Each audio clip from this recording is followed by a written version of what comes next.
Chapter 4 of Alice's Adventures in Wonderland by Lewis Carroll. The Rabbit Sends in a Little Bill. It was the White Rabbit, trotting slowly back again, and looking anxiously about as it went, as if it had lost something, and she heard it muttering to itself, "The Duchess! The Duchess! Oh, my dear paws! Oh, my fur and whiskers! She'll get me executed, as sure as ferrets are ferrets! Where can I have dropped them, I wonder?" Alice guessed in a moment that it was looking for the fan and the pair of white kid gloves, and she very good-naturedly began hunting about for them, but they were nowhere to be seen. Everything seemed to have changed since her swim in the pool, and the great hall, with the glass table and the little door, had vanished completely. Very soon the rabbit noticed Alice as she went hunting about, and called out to her in an angry tone, "Why, Mary Ann, what are you doing out here? Run home this moment, and fetch me a pair of gloves and a fan. Quick now!" And Alice was so much frightened that she ran off at once in the direction it pointed to, without trying to explain the mistake it had made. "He took me for his housemaid," she said to herself as she ran. "How surprised he'll be when he finds out who I am, but I'd better take him his fan and gloves, that is, if I can find them." As she said this, she came upon a neat little house, on the door of which was a bright brass plate with the name W. Rabbit engraved upon it. She went in without knocking, and hurried upstairs, in great fear lest she should meet the real Mary Ann, and be turned out of the house before she had found the fan and gloves. "How queer it seems," Alice said to herself, "to be going messages for a rabbit. I suppose Dinah will be sending me on messages next." And she began fancying the sort of thing that would happen. "Miss Alice, come here directly and get ready for your walk." "Coming in a minute, nurse, but I've got to see that the mouse doesn't get out." "Only I don't think," Alice went on, "that they'd let Dinah stop in the house if it began ordering people about like that." By this time she had found her way into a tidy little room with a table in the window, and on it, as she had hoped, a fan and 2 or 3 pairs of tiny white kid gloves. She took up the fan and a pair of the gloves, and was just going to leave the room, when her eye fell upon a little bottle that stood near the looking-glass. There was no label this time with the words, "Drink me," but nevertheless she uncorked it and put it to her lips. "I know something interesting is sure to happen," she said to herself, "whenever I eat or drink anything, so I'll just see what this bottle does. I do hope it'll make me grow large again, for really I'm quite tired of being such a tiny little thing." It did so indeed, and much sooner than she had expected. Before she had drunk half the bottle, she found her head pressing against the ceiling, and had to stoop to save her neck from being broken. She hastily put down the bottle, saying to herself, "That's quite enough. I hope I shan't grow any more. As it is, I can't get out at the door. I do wish I hadn't drunk quite so much." Alas, it was too late to wish that. She went on growing and growing, and very soon had to kneel down on the floor. In another minute there was not even room for this, and she tried the effect of lying down with one elbow against the door, and the other arm curled round her head.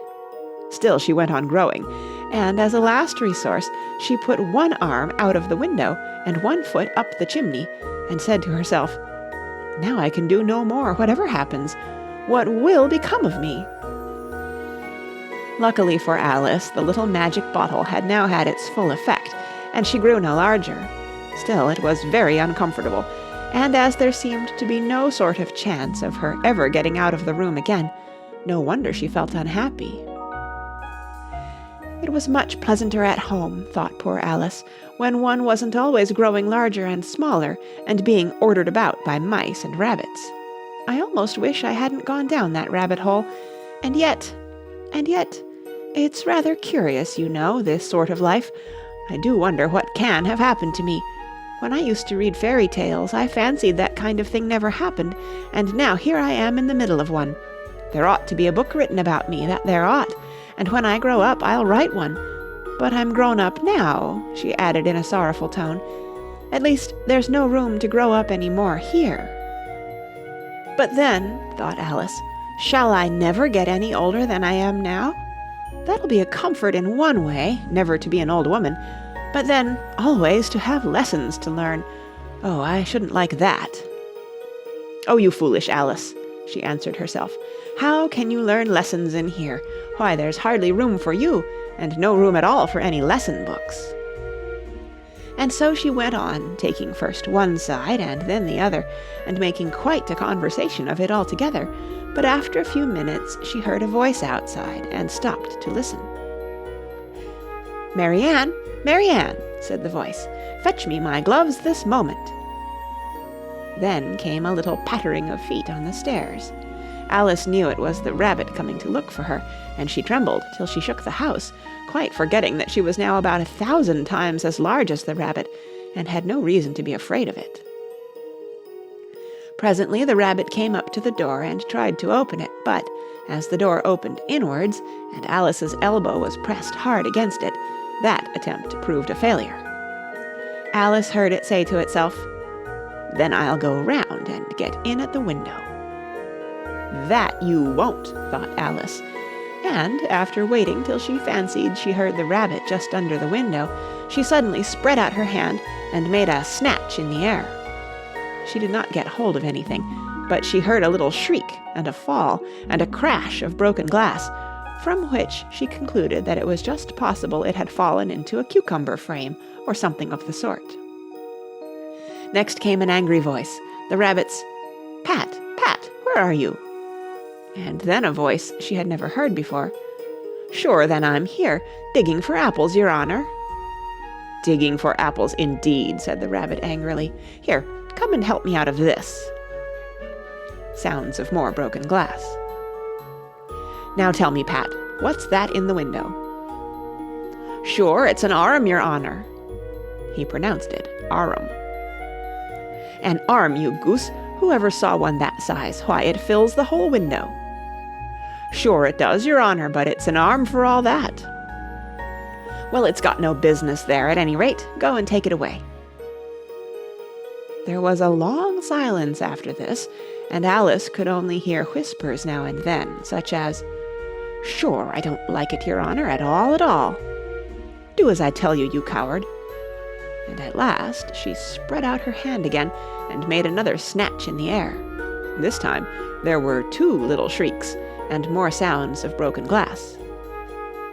What a number of cucumber frames there must be, thought Alice. I wonder what they'll do next. As for pulling me out of the window, I only wish they could. I'm sure I don't want to stay in here any longer. She waited for some time without hearing anything more. At last came a rumbling of little cartwheels, and the sound of a good many voices all talking together. She made out the words, "Where's the other ladder?" "Why, I hadn't to bring but one. Bill's got the other. Bill, fetch it here, lad. Here, put 'em up at this corner. No, tie 'em together first. They don't reach half high enough yet. Oh, they'll do well enough. Don't be particular. Here, Bill, catch hold of this rope. Will the roof bear? Mind that loose slate. Oh, it's coming down. Heads below." A loud crash. Now, who did that? It was Bill, I fancy. Who's to go down the chimney? Nay, I shan't. You do it.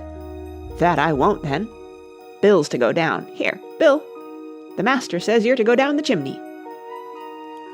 "Oh, so Bill's got to come down the chimney, has he?" said Alice to herself. "Shy, they seem to put everything upon Bill. I wouldn't be in Bill's place for a good deal. This fireplace is narrow, to be sure, but I think I can kick a little." She drew her foot as far down the chimney as she could, and waited till she heard a little animal, she couldn't guess of what sort it was, scratching and scrambling about in the chimney close above her. Then, saying to herself, "This is Bill," she gave one sharp kick, and waited to see what would happen next. The first thing she heard was a general chorus of, "There goes Bill!" Then the rabbit's voice along, "Catch him, you by the hedge!" Then silence, and then another confusion of voices. "Hold up his head. Brandy now. Don't choke him. How was it, old fellow? What happened to you? Tell us all about it." Last came a little feeble squeaking voice. "That's Bill," thought Alice. "Well, I hardly know. No more, thank ye. I'm better now. but I'm a deal too flustered to tell you. All I know is, something comes at me like a jack-in-the-box, and up I goes like a skyrocket." "So you did, old fellow," said the others. "We must burn the house down," said the rabbit's voice, and Alice called out as loud as she could, "If you do, I'll set Dinah at you."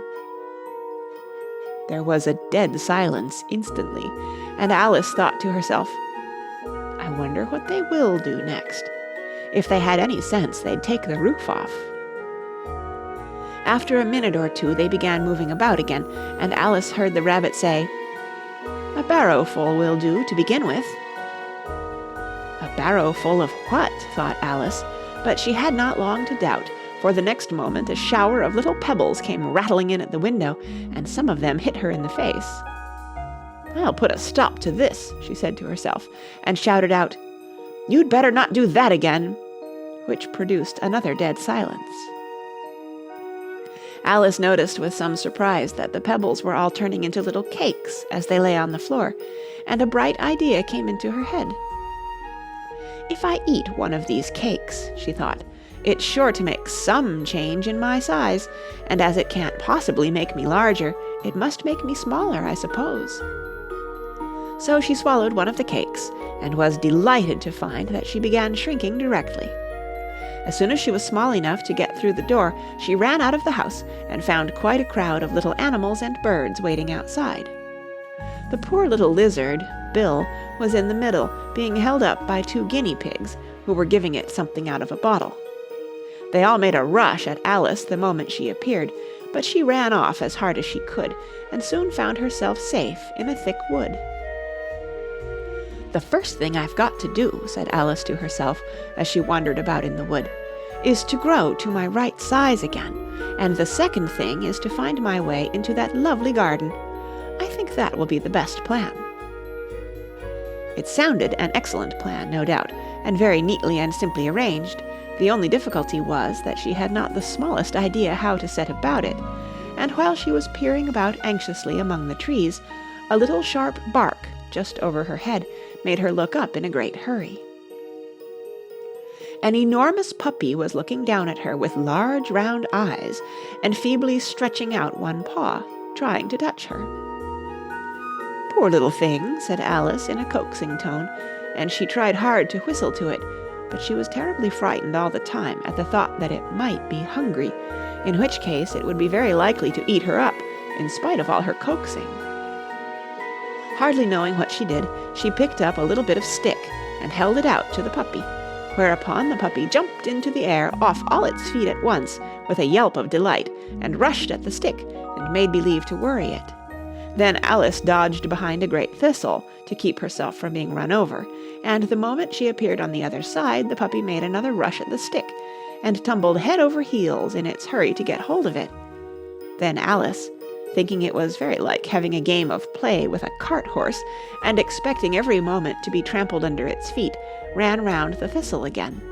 Then the puppy began a series of short charges at the stick, running a very little way forwards each time, and a long way back, and barking hoarsely all the while, till at last it sat down a good way off, panting, with its tongue hanging out of its mouth, and its great eyes half shut. This seemed to Alice a good opportunity for making her escape, so she set off at once, and ran till she was quite tired and out of breath, and till the puppy's bark sounded quite faint in the distance. "And yet what a dear little puppy it was," said Alice, as she leant against a buttercup to rest herself, and fanned herself with one of the leaves. "I should have liked teaching it tricks very much, if I'd only been the right size to do it. Oh dear, I'd nearly forgotten that I've got to grow up again. Let me see, how is it to be managed? I suppose I ought to eat or drink something or other, but the great question is, what?"